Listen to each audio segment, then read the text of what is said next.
While we are gathered here for the Free Iran Global Summit, the United Nations Security Council is discussing about the possible lifting of the arms embargo from the United Nations against Iran. It has been proved that Iran does not respect international laws and funds and spreads the terrorism in many countries. We know that from international agencies, from the United States Department of State, from the Iranian people and their resistance movement. In the latest protest in Iran, the people, the crowd, were shouting, "Leave Syria, think about us," people who are deprived or what is needed for the everyday life to protect themselves from the pandemic. They were furious about the national wealth to be spent on the regime's destabilizing activities outside Iran.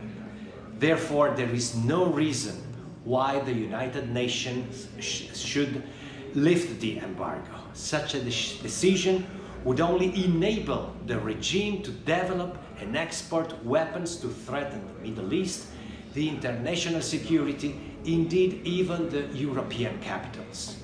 It is irresponsible to trust the Iranian regime and imagine that it will behave wisely if the arms embargo ends. This regime is today, while we are speaking, destabilizing Iraq, Syria, Lebanon, Afghanistan, Yemen, even though the Iranian people is protesting against such a move. According to the latest reports of the International Agency for the Atomic Energy, the Iranian regime has cheated about the JCPOA treaty and has never told the truth about its nuclear activities.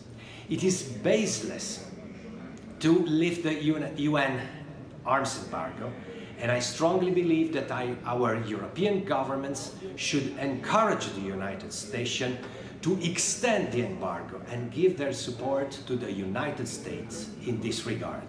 We must do this for the international peace, for the security of our countries, and to support the Iranian people who love freedom and love peace and their resistant movement in their just struggle against this regime for freedom and democracy.